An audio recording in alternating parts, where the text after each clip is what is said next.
Taratasina lefa ny filoha fanavozana tamin'ny Prime ministre hoe la jeunesse, fer de lance du changement et toutes les autres composantes de la société doivent être associées à cette œuvre. Dia io zany namafisana tamin'ny tanora hoe ao amin'ny fonony filoha fanavozana ny tanora tena fototra iorenana sy mampahomby ny fanavozana ary dia eto amin'ny primature manokana moa zany anangana rafitra zany ahafahana mandray ny tanora mba ho mpandinika, mpanapa-kevitra, mpanatanteraka ary mpanara-maso ny tanora mandritra an'izao fanavozana zao. Zay zany amin'ny ankapobeny ny fintina ny fionana teto Androany dia amin'ny lady moa hiaraka izay ho mariky ny atao hoe fiarahana sy fiombonana andray anjara amin'ilay krosy organisen'ny ministera ny tanora sy ny fanatanjahantena amin'ny fankalazana ny andro raisam-pirenena ho an'ny fanatanjahantena. Ato io rafitra io natsangana eto amin'ny primature aloha dia ampidirana ny tanora, misy olon-dehibe koa fa tanora atao betsabetsaka tsara. Efa nomena baiko koa ny ministera tsirairay avy zany hanome karazana réservé poste zany ho an'ny tanora fa kosa averina ihany fa fifaninanana no idirana io izay méritant no miditra. Dia jerena daholo koa nefa ny tanora rehetra manerana Madagasikara fa tsy zay ny tolona ihany zay zany no ataoko hoe fanapa-kevitra manokana teto Androany. Ny mpitolona tena jerena akaiky fa nefa ny malagasy rehetra no tena karakaraina anatin'ny fanavozana zany. Nandritry ny fotoan'iny ihany koa no nanontaniany mpanao gazety ny Prime Ministre Mamitsinina Rajaonarisson mahakasika ny akony dian'ny délégation nantariny tany Washington ary nambaran'ny Prime Ministre tao anatin'izany fa atsisika sy fifampiresana tamin'ny FMI sy ny banky iraisam-pirenena ny anatsarana ny famatsim-bola ho an'i Madagasikara no nisongadina atao anatin'izay dianjara. Nambarany ihany koa ny fisian'ny fifampirarana teo amin'ny fanjakana Amerikana ny amin'ny ampitomboana hatramin'ny 3 taona ny fifanarahana momba ny AGOA. Ny tena dinale tany dia ny resaka tamin'ny FMI sy Banque mondiale amin'ilay hoe spring meeting dia ny fampirarahantsika amin'ny famatsim-bola zay tokony ho atao.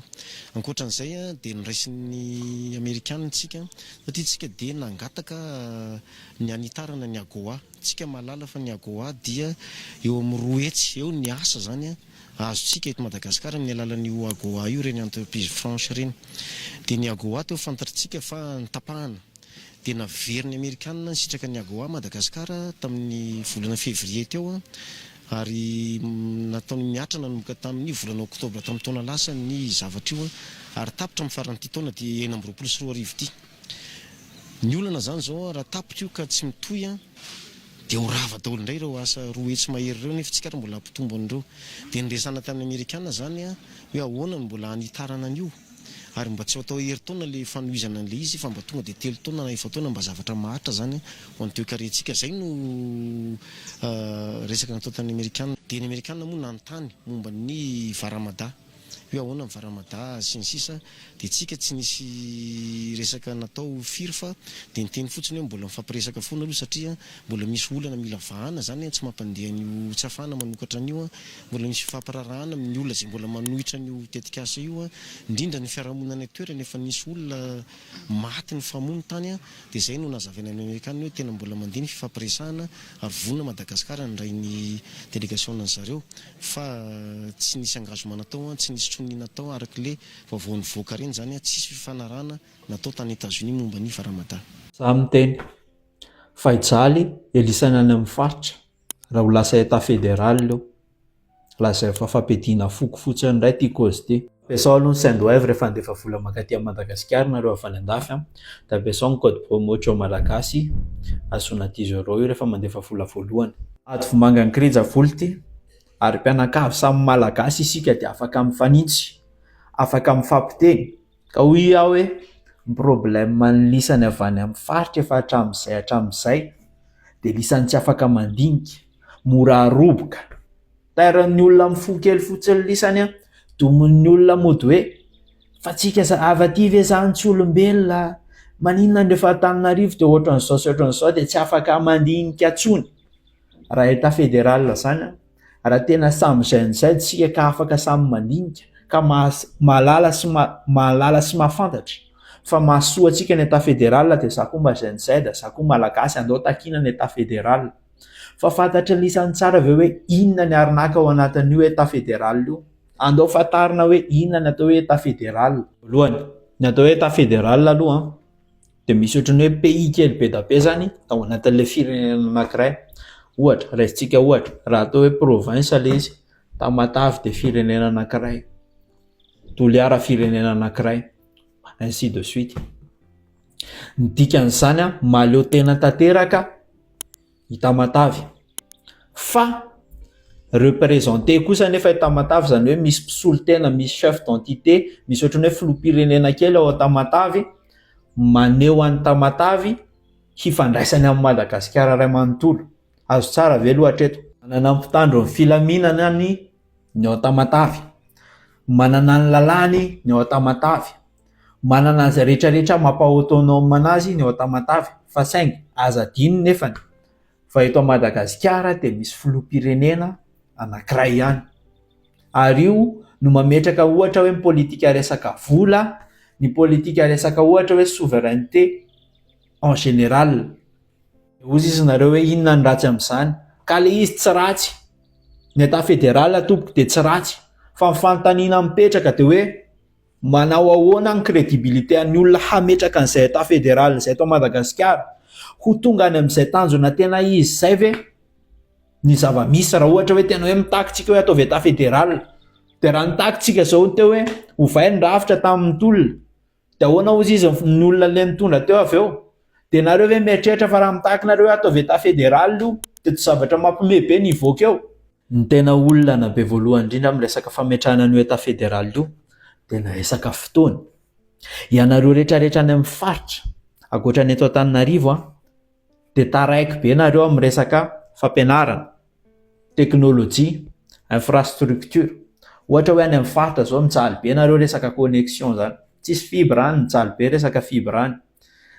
Dia averiko hoe za tsy contre amin'ny fametrahana ny resaka État fédéral, fa ahoana zany ny hametrahana an'io ara-potoana? Za mieritreritra hoe mbola afaka 20 taona za vao tafapetraka ny eto Madagasikara.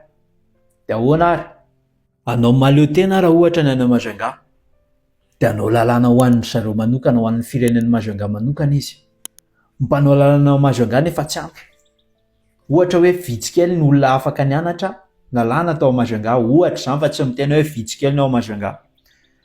Dia avy eo amin'izay zany izy ary zany nametraka lalàna satria ny tokony mpanao lalàna zany ny vangongo taty Antananarivo. Dia izy ary nametraka lalàna ao. Mpitarika posy ve zany? Sa hoe ireo olona mpivarotra amin'ny hariva eny amin'ny bord? Donc mila fotoana ny ao Majunga manofana olona spécialiste amin'ny resaka lalàna, olona manofana olona ho intègre hanomana lalàna ho an'ny firenen'ny Majunga. Dia izay ilay teneniko hoe fotoana. Ao anatin'izay fotoana izay Antananarivo efa mihazakazaka be, ny firenena sasany efa mihazakazaka be, ny sasany mbola vao any amin'ny fanofanana. Olana samy mametraka politika an'ireo firenena kely be da be ireo. Dia ohatra zany hoe nareo any Tamatavy any zao mitsaly be ny resaka legioma any, fa ny eto Antananarivo mpivokatra legioma be, dia rehefa hivarotra ny aty Antananarivo dia ametraka prix ambony be, dia rehefa hividy zavatra any aminareo indray dia ametrahanareo taxe ambony be. Hifamotika ohatran'izany io. Firenena tokony ho iray lasa zarazaraina. Ary naka be nge zany nareo ve kopy tsara? Betsaka ny mpanao politika handrebirebiny eto Madagasikara ilaza hoe autonome tanteraka, maleo tena tsirairay ireo firenena kely rehetrarehetra ireo, kanefa tsy izay. Ho fehezin'ilay firenena lehibe hitambarana ny politika rehetrarehetra dia tsy afaka miteny ianareo. Ary ny olana tena olana indrindrany dia rehefa ohatra hoe manana ressource ohatra ilay firenena anankiray, dia any no masoan'ilay firenena fohibe foanany, any foanany ny vakiany loha, ny sasany avelany fotsiny any.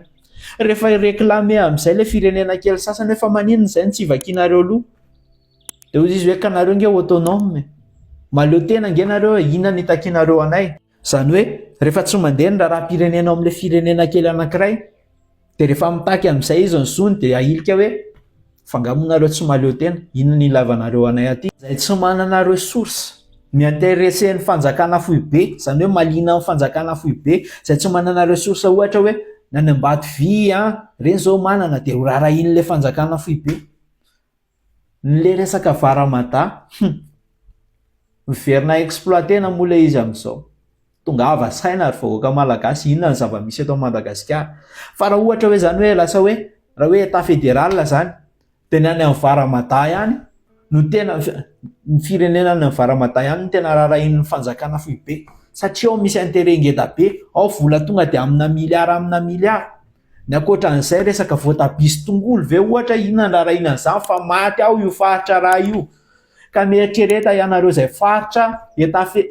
faritra kely, firenena kely état fédéral tsy manana ressource zany fa ho adiny tanteraka. Raha province izay tantaraiko izay fa raha eritrereto ara hoe raha resaka région io zavatra io dia misy région ataoko angamba hoe raha région 23 région eto Madagasikara, misy région hadino mandra-pahafatany satria tsy manana ressource mihitsy ny ao aminazy. Ohatra hoe resaka karaoty sy ovy ve ohatra ny ao aminazy dia nefa tsy mavokatra ohatra hoe quantité suffisante akory, dia ho adino tanteraka, maty tanteraka amponina ao aminy. Dia rehefa ireklame amin'izay izy hoe ahoana izay no tsisy mijery, dia ozy fotsiny ilay mpitondra fanjakana hoe ka nareo nge maleo teny, saitsahiny tsara zany zavatra izany. Faranako aloha ty vidéo ity fa mbola tohizako ny resaka manaraka.